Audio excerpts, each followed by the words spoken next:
Hi guys, Nick Thomas at the Academy of Historical Fencing here, welcome back. I'm going to be talking today about the new V5 Black Fencer Sabre, which isn't currently available. It's a prototype which Black Fencer sent to me for testing based on a number of changes I talked about with them, which I thought would be good for the model. I don't work for them and I have no financial interests whatsoever. I do obviously have an interest in the swords being the best they can be because we got loads of them and we want them to be good training swords. So in that regard I have an interest, but no financial interest at all. So it is an impartial video.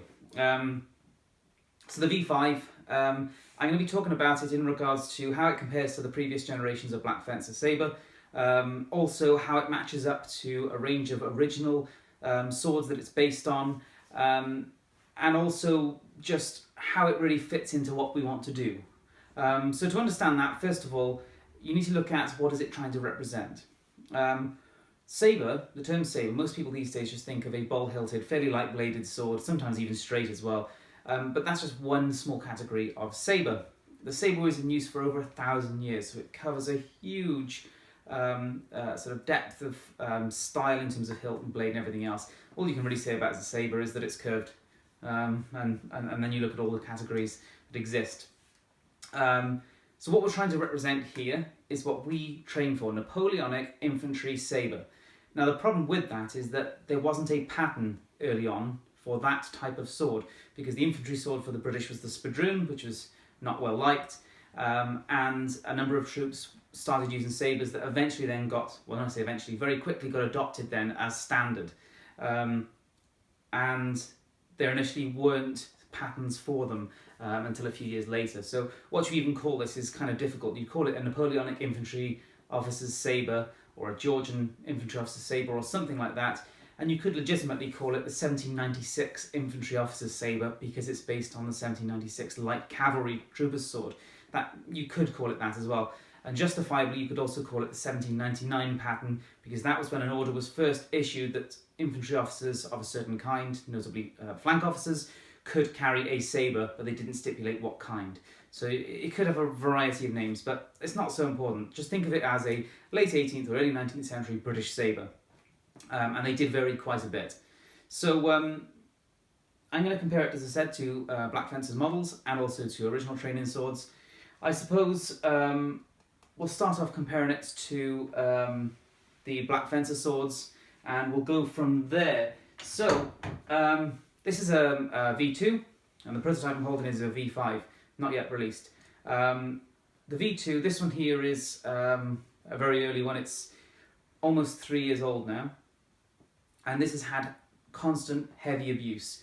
And the last sort of year or so, this has been a training sword that I hand out to everyone to use, so it's had a massive amount of abuse. And this one came out at 766 grams. They obviously vary a little bit from model to model, not model to model, for each individual sword.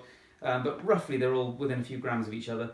And we did have a problem with this model, and it's the only problem that we've ever had with a Black Fencer product, and that is this guard section where the two parts connect, is that sometimes this weld breaks.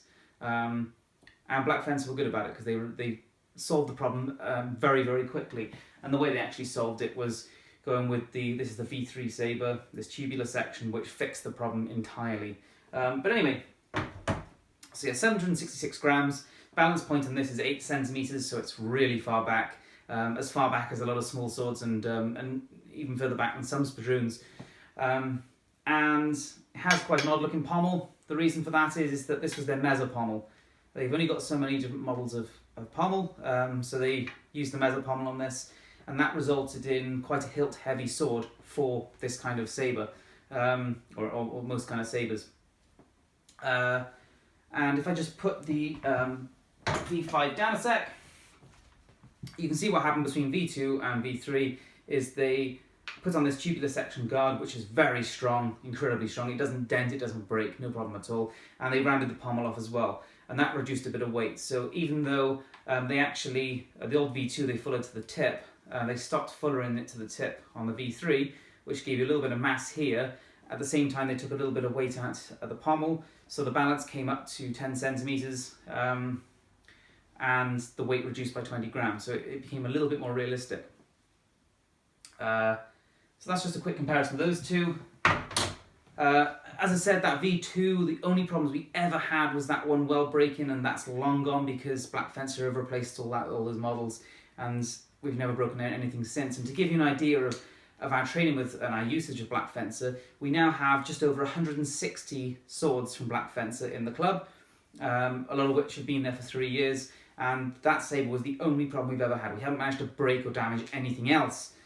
Right, the V3, I just said about what changed, and the big complaint I would say that people did have with the V3 sabre is that the grip twisted in the hand.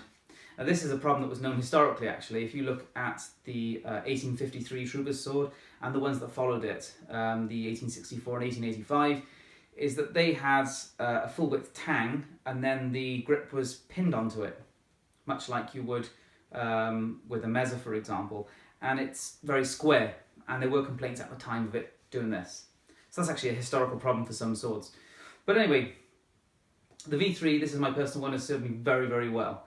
It's been a really good sword, but there's always room for improvement, and Black Fencer are always keen to improve them. So they worked on this new V5, and the guard, by the way, this guard here, classic sort of British stirrup hilt that you'd see on a light cav, this was introduced with the V4, so that's not a V4 change, and they also changed the tip shape from a symmetrical tip to an asymmetrical, what some would call a hatchet, but people disagree on that, but it's certainly an asymmetrical tip, which is really typical of Napoleonic swords. Most Napoleonic British sabres have an asymmetrical tip like this, where the front edge curves up into the spine, as opposed to both edges tapering in, which isn't really clear on here because it's blunt. Anyway, but yeah, what changed between V4 and V5 is the pommel and the grip. And this is really, really significant. Okay, because they used the mezza pommel was quite heavy, and that resulted in a very hilt-heavy sword, which is not really characteristic of most sabres. So they've hugely reduced, I think you can see it there, they have hugely reduced the size, and as a result the weight of that pommel. And you can also see that they've reduced the grip length. I just found it excessive. It is an absolutely massive grip. You think I can hold it like this with a thumb on the back, which incidentally, this wasn't the standard grip for the swords of this type. The quite curved or quite heavy sort of bladed sabres, they were gripped with a hammer grip as a rule like this, as opposed to some of the later stuff you see with the thumb on the back, as you'd use a squadron or some later sabres. So it's got a lot more realistic, if you like. It's shorter, it's the lighter hilt, and then we go on to the shape. The shape has been changed completely in profile, which is where you see this bulge here that goes into the palm of the hand, and also the edge in here is it's been tapered in and rounded off to be a much more oval guard, oval grip shape, which is much more typical of most swords historically, in fact. Oval grips are generally considered to be the best. They give a good grip and they could give good edge alignment. So you've got a relatively oval grip there that is also shaped nicely. And when I say nicely, I gave the photos to Black Fencer to be the inspiration for this kind of grip. And my opinion is, where possible on a training sword, is look to what was done originally and copy it, because there was a reason for it, and we want our training swords to be as close to the originals as possible. And the one caveat being is that you don't want them to be too dangerous. After all, a sword isn't dangerous just because it's sharp, it's dangerous because it hits bloody hard. So you've got blunt and sharp force trauma to consider, as well as flexibility as well. So you always want to be as close as possible to the original swords that you're practicing with, but bearing in mind that you might have to make changes for safety. So, how does it really compare to those other ones, and how does it compare to the Napoleonic originals? Bearing in mind, as I said, is that initially there weren't even standardised patterns of Napoleonic swords, but in 1803 they introduced them, and I'm going to talk about that now.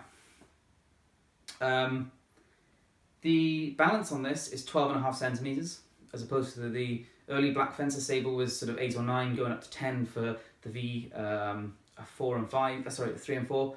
So we're up to 12.5, so the balance has come really far forwards. The weight is reduced down to 692 grams, and you might think that that is really light, and actually that is exactly the average for a Napoleonic infantry officer's sword. exactly the average. And I've got about 50 logged examples now, most of which I've handled, others that people have provided data for me, and I own several as well. Yeah, if you're talking about a open stirrup hilted Napoleonic infantry officer sabre, around 700 grams is completely average. So it is exactly the right weight. The balance, Napoleonic sabres for infantry use, balance between about 12 and 15. They can sometimes go a bit under and they can sometimes be a bit over. So it's in the standard range in terms of balance. And therefore, you've got a training sword that is shaped, because in terms of the curvature, the grip, the guard, it's shaped like an original. The balance is as an original, the weight is as an original. And as a result, you've got a training sword that handles closer to a Napoleonic infantry sword than I've ever handled before, other than original swords. More so than my steel, for example, say from Swordsmithy, which is a great training sword.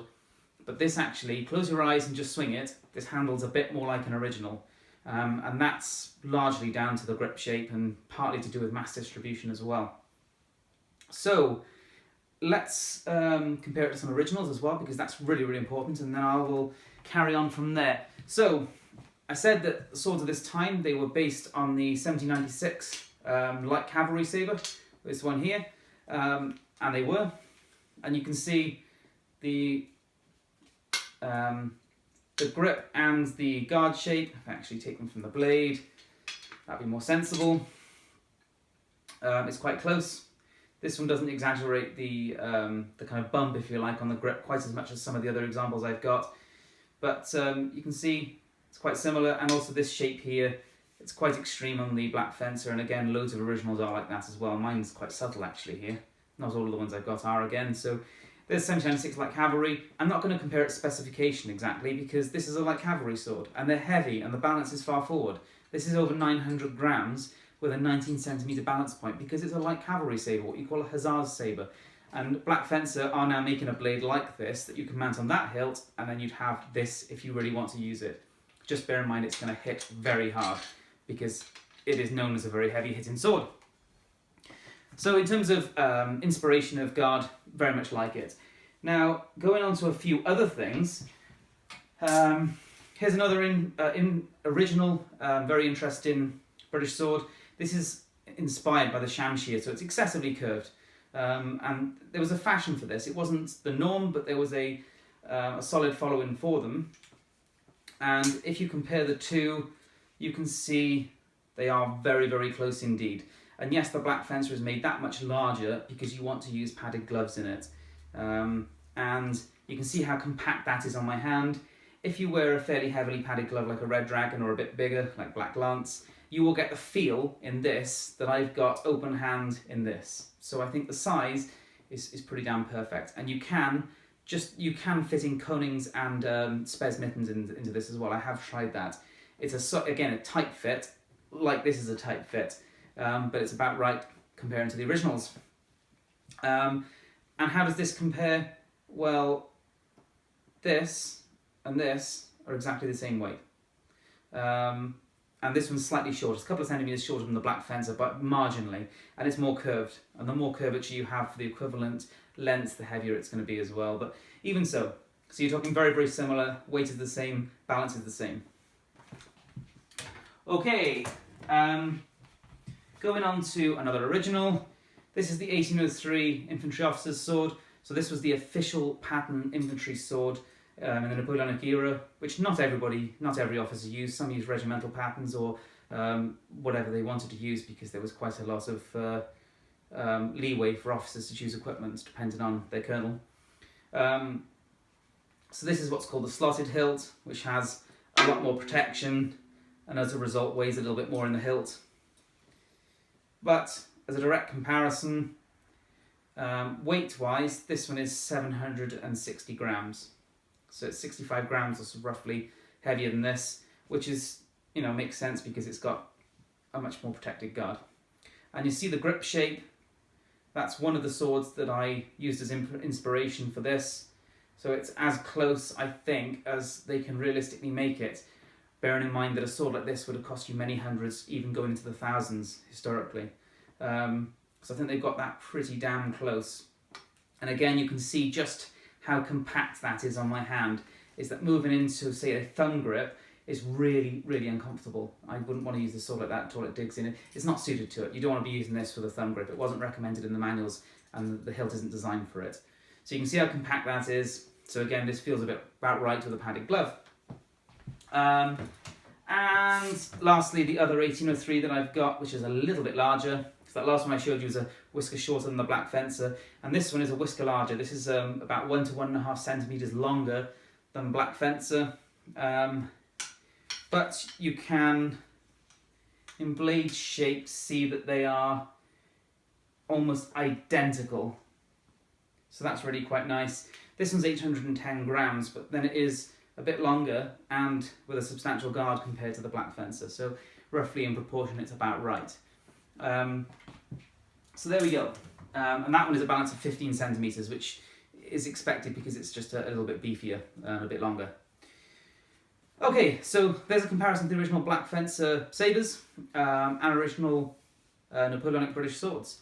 So you can see that it compares to the originals very favourably. Essentially, it handles like an original, as much as you can say that because there is huge variance. But as kind of an average or typical, it handles like a Napoleonic infantry officer's sword, which is excellent. Now, how have I found it generally? Because I've now used it for 2 weeks. Well, done a few fights myself, and I've handed it around the club for others to try. And my experience so far is that it is a massive improvement on the old one. And it's a massive improvement because that balance has become now realistic. It's in a realistic weight range in terms of total weight and balance. And that grip shape stops the twisting in the hand, and it provides great edge alignment. And you find that, for example, doing cut 3, which tends to turn if you've got a kind of square grip, stays nice and firm. And so far I've found that, yeah, it handles as much like a real sword as you could possibly hope for, which is quite amazing, I think. So my recommendation to Black Fencer at this stage is to go forward and release this as the V5, because I think this is the biggest leap forward that I've seen in their entire range, and I've been impressed with them generally anyway. They've always been a damn useful training sword. And I'm not sure where you'd go to actually improve this now. I'm sure there'll be something over time, but yeah, this, if you want something that handles as closely to an original as possible, this is it. More so than most steels you're going to get as well. Of course, it is a little bit easier at times to make a sword that handles like an original when you've got a nice thick material like this, because if you try and make a blunt steel, it needs to be blunt and safe, and yet they tape it down to sort of 1 mil thick on the blades on some of the originals, is that it's hard to make them durable at the same time, whereas you can make this durable and realistic all at the same time. And is that better than steel? I wouldn't necessarily say that. I would always recommend you get steel as well, but I think this is the best Black Fencer sabre by a long shot. I'm definitely recommending they go forward with it. It looks the part, it handles the part, and I'm really, really impressed with it. So as I said, it has that realism value, more so than any of the other sabres they've made, but I think it makes it really damn good. And if you look on their Facebook page, they've released that Polish sabre that has the thumb ring on the side. That blade that they've released is identical to a light cavalry sword. So if you ask them to use this hilt and mount it on that, that Polish style blade, you will have a light cavalry if you want it, because I know people love the light cavalry. Just as I said, bear in mind, it's going to hit like an absolute hammer. Anything else you want me to say about this? Please do ask in the questions. In terms of flexibility, it has the same flex as the V3 and the V4, which is slightly less than the V2 because the blade's just a little bit thicker, but it's still a good amount of flex. It's kind of what you'd expect from a good steel, but just it doesn't flex like a night shot because it is that much stiffer. So you've got a good bit of flex, and that's all there is to say about it. I am very, very impressed so far. If you do have any questions, please post them in the comments section. And yeah, I think we're about done. So a very, very positive review for that one, and I'm looking forward to seeing more in the future. And in terms of what I said about getting the light cavalry bladed version on this, well, I've got one on order as well because, of course, I want to try it out. So thanks for watching. I hope you enjoyed the video, and please subscribe if you haven't already.